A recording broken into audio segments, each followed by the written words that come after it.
Utenos regioninėme profesinio mokymo centre atvirų durų diena ir profesijų šventė. Būsimiesiems mokiniams dabartinių parengta meninė programa, trumpas mokymo programų pristatymas, sveikinimo žodis ir netrukus pavadinimą pateisinanti viešnagė. Atsiveria visos durys. Pirmiausia, rūpi žvelgti, kas vyksta už įspūdingos, akivaizdžiai milijoninės vertės tarp sektorinio mokymo bazės langų. Čia praktinių įgūdžių įgyja maisto pramonės darbuotojai – duonininkai, pienininkai, žuvininkai, mėsininkai. Šioje laboratorijoje mėsos ceche yra rengiami, mokiniai yra mokomi mėsos gaminių technologijos ir jie gali darbuotis tiek mėsos perdirbimo įmonėse, tiek didžiuosiuose prekybos centruose, kuriuose yra mėsos cechai. Jie gali ruošti ir gali išpjaustyti kiaulienos skerdenas, ruošti pusgaminius, kaip matot, tai dabar yra čia ir daroma. Taip pat gaminti dešras, vyniotinius. Jie čia yra mokomi tiek, kiek leidžia mokymo programa. Po to jie atlieka praktikas įmonėse ir taip pat iš mūsų mokyklos daug mokinių vyksta stažuotis į būtent mėsos specialybės, tai į Daniją pagrindė. Nenutrūkstantis gyvenimo ciklas nuo pusryčių iki vakarienės. Žmonija mėgsta valgyti, todėl kvalifikuoti maisto pramonės specialistai būtinybė, nes nemėgėjas. Profesionalas išmano, nuo ko tinka darbą pradėti ir kaip jį pabaigti. Būtent dėl to Karolina, jau diplomuota šios mokyklos absolventė, nešykšti pagyrų. Ir pačiai mokymo įstaigai su tobulai sukomplektuota įranga ir mokytojams, savojo amato meistrams. Viskas, ko išmokusi, jau praverčia. Aš, pavyzdžiui, drąsiai galiu išpjaustyti bet kurią, pavyzdžiui, kiaulės kūno duodamą dalį, taip pat paruošti pusgaminį, pateikti, pavyzdžiui, kitam svečiui. Man tai yra praktiškai dalykai. Tu, pavyzdžiui, panaudosi tai savo, pavyzdžiui, buityje. Tu tiek, pavyzdžiui, tiek augins ir gyvulį, pavyzdžiui, tiek ir tą patį. Tai tiesiog tau pravers gyvenime. Miglė maisto pramonė rinkosi intuityviai. Kvaila, sako, savo prieštarauti, ignoruoti potraukį gaminti. Baigėsi tik pirmieji mokslo metai, o žinių, patirties, pasitikėjimo gal per 10 metį tiek nesukauptum, džiaugiasi. Aš iš tikrųjų gavau praktikos labai daug, nes aš buvau stažuotėje Danijoje. Ten taip pat mokėmėm su mėsa, išpjaustymas, gamyba. Iš tikrųjų labai daug išmokau. Ko nemokėjau, tai labai daug išmokau. Saldėsių rojus. Konditerijos cechas. Ko nedauguma kalbintų merginų norėtų dirbti konditerėmis. Kepinio magija veikia.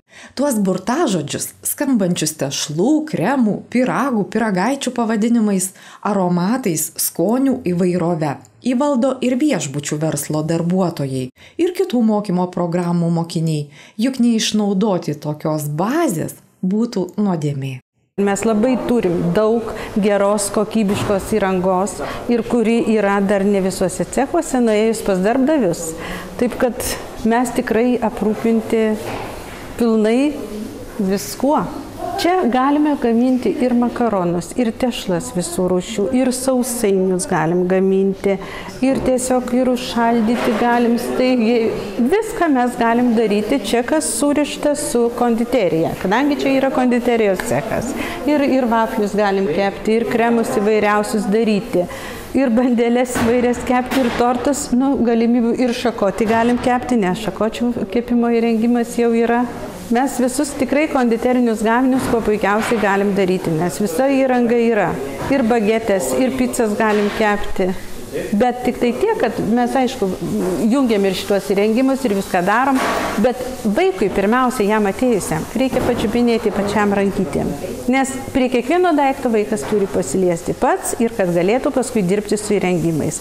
Šiuose dubenyse 100% maistingųjų medžiagų ir energijos šaltinis.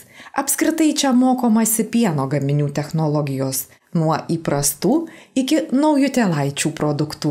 Šiandien gaminsime sviestą saldžios grietinėlės ir kaip priedus naudosime žoleles, tada naudosime česnakus ir krapus, bus antra rūšis, ir trečia pozicija bus tai sviestas su česnaku ir sezamu. Mini įmonė, Automatinė pieno pasterizavimo, homogenizavimo įranga, užtikrinanti, kad pienas neturės neleistino santykio su aplinka, leidžia taip teigti. Bet ir naujausiems technikos pasiekimams atstovaujantis įtaisai be įgudusių rankų tylės. Yra 3 moduliai. Tai pirmasis modulis yra pieno pramonės žaliava, kada išmoksta apdoroti visą, reiškia, nuo atvežimo, nuo priėmimo iki pieno perdirbimo. Apdoroja, paruošia visų produktų gamybai. Tada antras modulis yra švieži pieno produktai ir prie tų šviežių pieno produktų priskiriami yra geriamas pienas, visi rauginti pieno gaminiai, varškės gaminiai, tai jie išmoksta pagaminti jogurtą, kefyrą, grietinę, varškę, varškės sūrius, lietuviškus saldžius sūrius, desertinius sūrius, varškės masę, pikantišką saldžią varškės masę.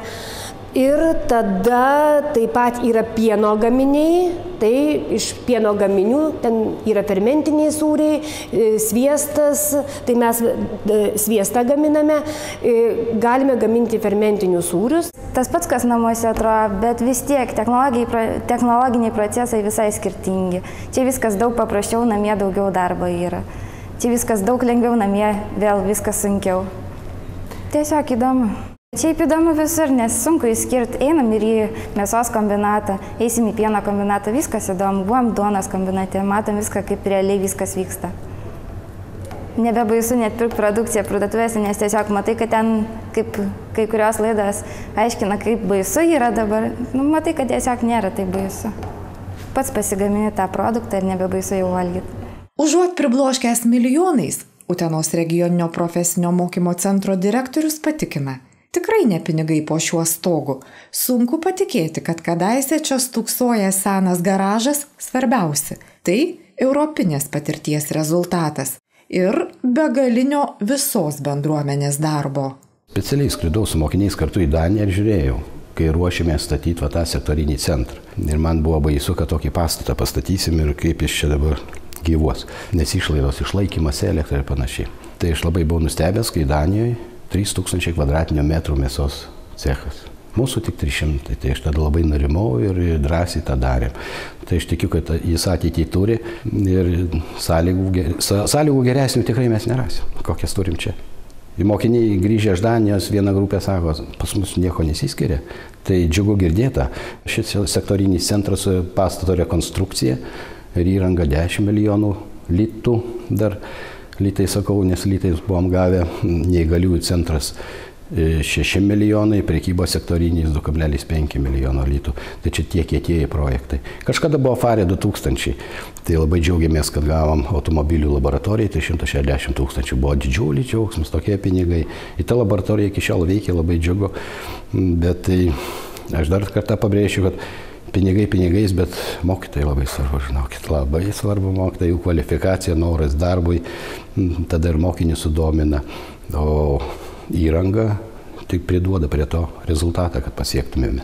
Utenos regioninėme profesinio mokymo centre tampama plataus profilio meistrais, dirbančiais mėsos, žuvies, pieno, duonos sektoriuose, visuose cechuose, kryptingai, nuo žaliavos iki gatavo produkto. Maisto pramonės įranga yra brangi, nedidelės įrangos rast labai sudėtinga.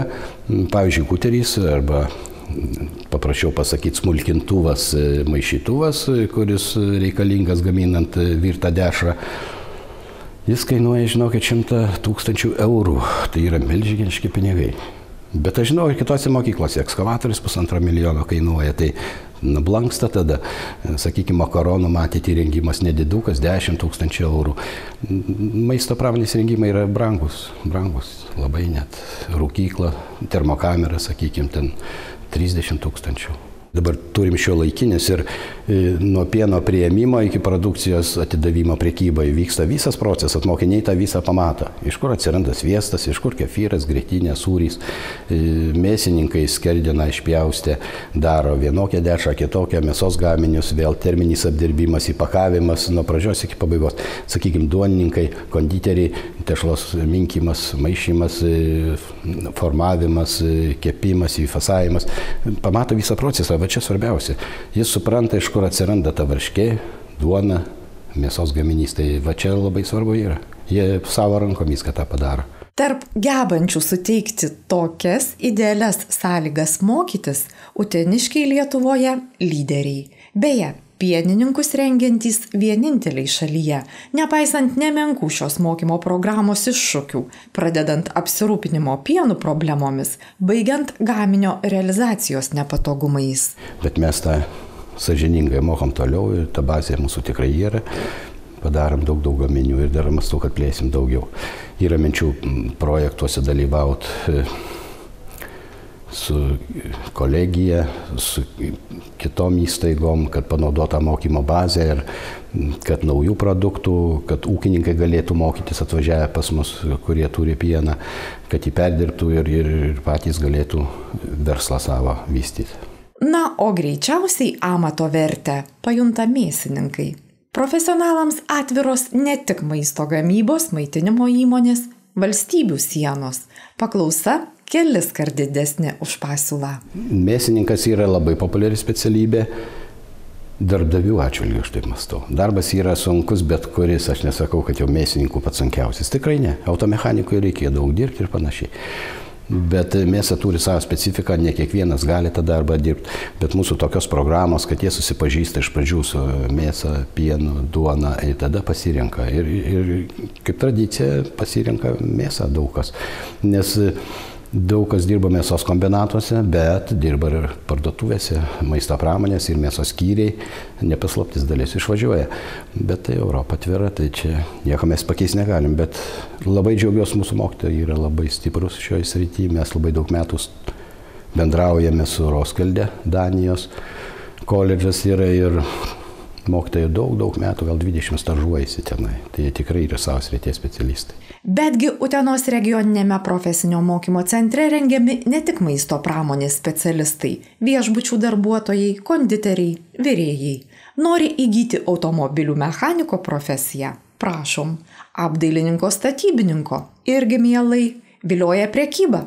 Laukia prekybos įmonė kavinė Pagrandukas. Įgaunu iš tikrųjų tikrai šiaip daug žinių mokantis, teks tą pačią kasą užmokėti, užpildyti kasos žurnalus, visokius blankus, priimti maisto produktus, kur galima, tikrai bus galima daug kur panaudoti tai dirbant, o pagrindė tai dirbant galima bus parduotuvėje, kad ir toj pačioje ar mažoje, ar didelėje parduotuvėje, priimti užsakymus, padėti bent jau vedėjai tai daryti. Pardavėjais mokytis priimami vidurinį išsilavinimą įgyję. Mokslas trunka 2 metus. Apskaitininkų ir kasininkų tampama greičiau, per 1. Vis tik profesija, specialybė, kurios darbo rinkoje didžiausias judėjimas. Tiesiog jauni žmonės tai išvyksta, tai į kitą miestą gyventi, tai kuria šeimas, tai nepaslaptis, kad išvyksta į užsienį. Ir netgi, kada baiginėja 1. kursą, jau daugelis merginų įsidarbina vasaros metu. Ir daryti karjerą yra galimybė. Jeigu pradeda dirbti ir supranta, kad atrado save prekyboje, tai daryti karjerą yra galimybė. Ir vadybininkais, ir skyrių vedėjais, ir vyresniosiam kasininkėm. Nes pagal mūsų programą mes mokome daugelio dalykų, tiesiog, kad tai galėtų dirbti ir kasininkė, ir prekių priėmėja, mokome ir su verslo valdymo sistemom, kompiuterizuotą apskaitą vedame, yra net ir toks modulis įvestas porą mokslo metų. Taip, kad norintys dirbti, tikrai visada įsitvirtina darbo rinkoje. Statybą rinktis siūloma po pagrindinės mokyklos. Per 3 mokslo metų su profesinė kvalifikacija įgyjant ir vidurinį išsilavinimą ir kūrybiškumo pagrindų. Vaikų sukurti darbai, kurie yra pačių sugalvoti ir atlikta jų pačių, panaudojus be abejo techniką, pjaustymą įrangą. Ir smagu, kada galima sukurti ne tik tai iš nupirktų plytelių parduotuvės, bet ir iš duženų kažką tai sugalvoti ir padaryti, kad būtų gražu. Gipso plokštės, keraminės plytelės, tapetai, klijai, dažai, skiedinys – tai vis darbo priemonės, bet profesijos mokytojas skuba vardinti, ką ugdytiniai iš tiesų geba. Mūryti, tinkuoti, dažyti, tapetuoti, plyteles kloti. Na, ir apdailos darbus susijusius, sakykime, su mediena. Beje, mediena čia minima sąmoningai. Paklausi metus trunkanti staliaus mokymo programa. Daugiau. Tąsyk mentelę energingai mojuojantis Šarūnas, smagiai tykštelėjęs ir į mūsų filmavimo kamerą, nuotaikingai paaiškina, esąs iškalbingiausia atvirų durų dienos paveikumo iliustracija. Mokinausi Molėtų gimnazijai, nes gimnazija pati vežė apsižiūrėti šitos profesinės, ypač kaip ir šiandien turėjome svečių. Ir tiesiog man patiko šita mokykla. Mokykla gera, viskas šiandien yra šiaip puiku. Jokių priekaištų neturiu. Šaunus mokytojai, linksmi, gali pasišnekėti linksmom temom. Mokina, išaiškina visas pamokas, visas temas labai puikiai. Šis pastatas tarnauja suaugusiųjų mokymui. Viena iš daugybės aplinkos ir patalpų tvarkytojo, sveiko maisto gamybos, prekybos salės darbuotojo ir kitų galimų profesinių kvalifikacijų. Meno dirbinių iš odos. Tai yra 17 savaičių programa. Aišku, pagal programą gaunam teorijas nemažai valandų ir paskui praktiką. Tokie žmonės renkasi, kurie daugiau pakrypę ir save jaučia prie arčiau meno. Rinka yra, bent jau šiais laikais, tai tikrai yra plati. Ir mūsų tie baigimo pažymėjimai, dabar vadinami, man atrodo, diplomais, tai būtent jie galioja visoje Europoje, tai taip, kad jie visur gali savo rinką atrasti. Aišku, tai yra atitinkamas įdirbis, atitinkama praktika, o šiaip baigę, bet šią programą visų pirmiausia, aišku, ima ar tai verslo liudijimą, ar tai verslo pažymą individualios veiklos, taigi tada ir pradeda savo tą darbinę veiklą.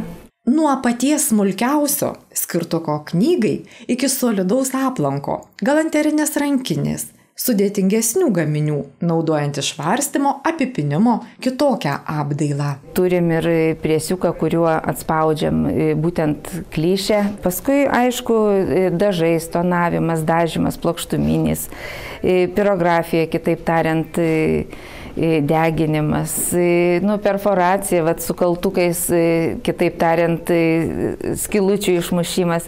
Tiesiog galimybės tikrai plačios ir nebūtinai turi būti daug įrankių, bet visa, kaip aš sakau savo mokiniam, visada paleiskit fantaziją į laisvę ir fantazuokit ir galvosim, kaip atlikti ir kuo atlikti. Šiuose dirbtuvėse nesibaiminama, nes kai išmokstama taisyti klaidas, išmokstama ir kurti.